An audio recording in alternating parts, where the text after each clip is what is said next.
Hello, my name is Jason Friedman, and welcome to this video on 10 beautiful LED strip light setups. This video will feature a strip light, a long narrow fixture that can be used as a key, edge, fill, background light, as well as many other applications. I chose to generate a 36-inch soft strip LED light simply because of its high quality soft light at an affordable price. Since these lights are continuous, they can be used equally for still photography as well as video and cinematography. Let's start with a simple key and edge light setup. As you will see in this lighting diagram, the key light is placed about halfway between the front of the model or camera position and their left side. For the softest light, make sure the light is as close to the subject as possible, just out of frame. The human face is rarely symmetrical. The key light doesn't always go on a certain side of the subject. It should be placed on the best side. Experienced models know what side this is. If you are not sure, take a minute and have your subject face you and turn their head right and then left to see which side is least scary. Raise the light so it is a few inches higher than a model's head and rotate the light left to right so it is pointing directly at their face. Your key light is always the main light source. We'll use a meter to adjust the intensity until you get the exposure you desire. In this case, I want to shoot at ISO 400, 1/50th of a second at f5.6. Take a look at the light placement of our edge light, opposite the key light. Place at the same height as your key light and adjust out of frame.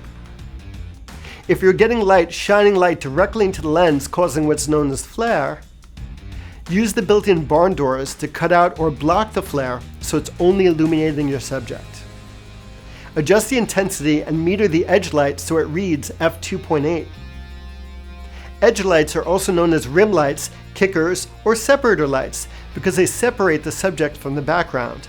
Anytime your light is placed facing the camera, the light is more direct and appears brighter as a result. I tend to start my exposure about 2 stops lower than the key. Since your key is at f5.6, our edges 2 stops less bright would be at f2.8. Anytime you increase the angle of your light past 90 degrees from the lens axis, the light will appear up to 2 stops brighter. So I start with an initial exposure 2 stops down from the key light exposure. Look at our model with dark hair and a black shirt against the black background. Without an edge light, they blend into the background. Watch what happens when we switch our edge light on. It not only separates the subject from the background, but also adds a feeling of depth to the image. The first lighting setup may be too dramatic for some, so in our second lighting setup, let's add a fill light to the mix, creating a typical 3-light setup. A fill light simply fills in the shadows created by the key light. Take a look at the placement of the fill light on our lighting diagram, mirrored from the key light position to the right side of our subject.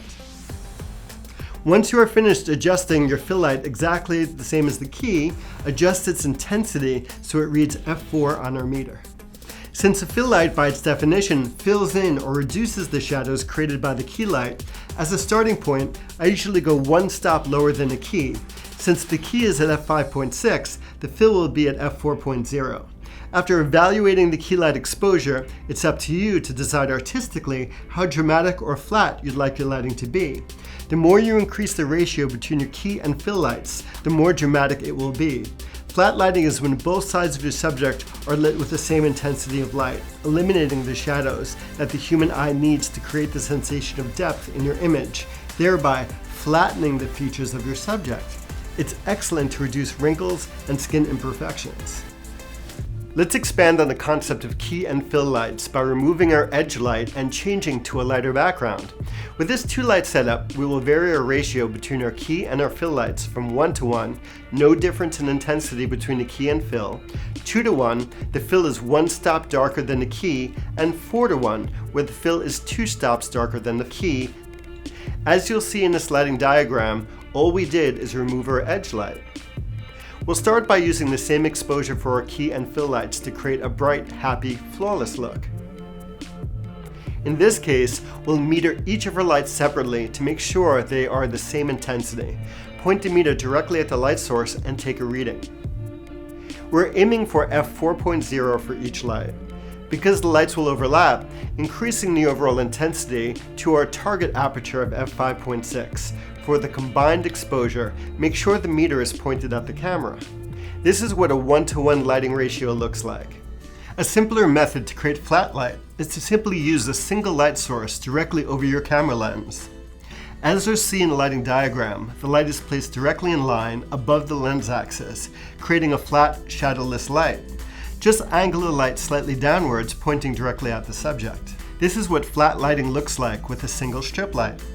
Since the strip lights are 3 feet long, you could easily light multiple people with a single light source. Even though the previous lighting setup creates a flat light left to right, since the light is positioned above the subject, it is top lit and will create shadows below the eyes, nose, chin, etc. To fill those shadows, we'll use one more strip light from the bottom, known as clamshell lighting. Named such because the clam has upper and lower shells. As you can see from the lighting diagram, the bottom strip light is mirrored from the top position, placed just below the bottom of the frame, pointing slightly upward at your subject. Adjust the intensity of the lower strip bank to your desired ratio. In this case, I'm using a 2-to-1 ratio. A lower fill strip light is a stop down from our upper key light. Since I want my key light exposure to be f5.6, my fill light will be at f4. This is what clamshell lighting looks like with a 2-to-1 ratio. We will now explore a few strip lighting setups that could create either beautiful flat light or dramatic light with a ratio, depending upon how you manipulate the lighting ratio.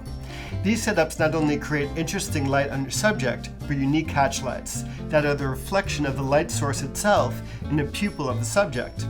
The first one I call box lighting. As you can see from the lighting diagram, box lighting is simply 4 strip lights configured in a square with a camera placed at their center. With all 4 strip lights at the same intensity, it behaves like a square ring light, providing you soft, shadowless light. Because the strip lights are 3 feet long, you have 9 square feet to freely position your camera. Also, depending upon the distance from your strip light to subject, you can light a large area. Because of overlapping light, in order to reach an overall exposure of f5.6, I had to meter and adjust each light individually to approximately f2.8. This is what flat box lighting looks like. Notice the square catch light in the eyes. Now we'll turn the lower and left side strip lights down a couple of stops to create a ratio and a little drama. Since the key is at f5.6 and we want a 4-to-1 lighting ratio, we want to meter the lower and left side strip lights at approximately f2.8. As before, I'm going to measure each light separately until our meter reads f2.8. This is what box lighting looks like with a ratio of 4-to-1. Our next lighting setup is triangle lighting. This is one of my favorite lighting setups for headshots, portraits, and beauty lighting. As you can see from our lighting diagram, triangle lighting is simply 3 strip lights configured in a triangle with the camera placed at their center. This is what flat triangle lighting looks like when all the strip lights are at the same intensity. Notice the cool triangle catch light in the eyes. Let's make our lighting a bit more dramatic by dropping the bottom strip down to stop. As before, I'm going to measure the bottom strip light separately until our meter reads f2.0. This is what ratio lighting looks like with a ratio of 2-to-1. Let's add a couple of edge lights to the mix to separate our subject from the background and make this shot quite dramatic. Our edge lights will become our key exposure, and I'll underexpose our triangle light by 2 stops to fill in the face. As you can see from the lighting diagram, our triangular strip lights haven't moved. We just added 2 vertical edge lights on either side of our subject. Let's start by metering our edge lights and adjust them until they read f2.8. We're going to shoot at 5.6, but remember that light coming at an angle greater than 90 degrees to the lens axis is about 2 stops brighter than the light that is reflected off the surface. Drop the intensity of our 3 triangle strip lights equally so combined they read f2.8. Take a test exposure and tweak the exposure until you achieve your desired look. This is what 2 edge lights with an underexposed ratio triangle look like. Since this is a fairly tight shot, 3-foot strip lights are plenty to create an even highlight that covers the height of our subject. If we were shooting full length, however, we need to stack 2 strips on top of one another to cover the height of our entire subject. I'll show you how I achieve this in our next lighting setup. As you can see from the lighting diagram, we have 2 sets of stacked vertical strip lights on either side of our background, and 1 set of stacked vertical strip lights as a key light. To mount our lights, I'm going to use two Endura vice clamps clamped around the riser sections of a C-stand. Any clamp with a 5/8 inch baby stud should do the trick.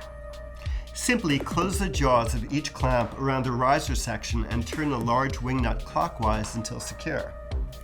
Mount the strip lights on top of one another. These are the background lights on either side, and this is the key lights right over here in front. Turn the lights toward the center of the background at approximately 45 degrees and use the meter to adjust their angles and intensity until the background is evenly exposed. To make the background look the same brightness as it does to our eyes, we need to match our key and background exposures. To ensure that our background is pure white, I like to overexpose it half a stop brighter than our key exposure. Since we want to shoot at f5.6, we want our key light to measure 5.6 and our background to measure 5.6.5. This is what a clean white background that is half a stop over the key exposure looks like. Conversely, if we underexpose our background compared to our key exposure, we could turn our white background gray. Let's underexpose our background by 2 stops and see what we get. Since our key exposure is at f5.6, our background exposure will be f2.8. Adjust the combined background exposure until it reads f2.8. This is what a white background that is 2 stops under the key exposure looks like. By lighting your background, you can quickly change how dark or light it is as a ratio to the key light. It is also a lot quicker and less expensive than stocking multiple shades of similar color rolls of paper. Our last lighting setup is a hexagon light, similar to a box light, but larger in size to cover a larger group, and it creates a rounder, pleasing catch light. As you can see from the lighting diagram, hexagon lighting is 6 strip lights configured in a hexagon with a camera placed in their center. This is what flat hexagon lighting looks like. Notice the cool hexagon catch light in the eyes? Sort of stops you in your tracks. As you can see, the possibilities are endless when it comes to lighting with strip lights. Thank you for watching, and get to strip lighting.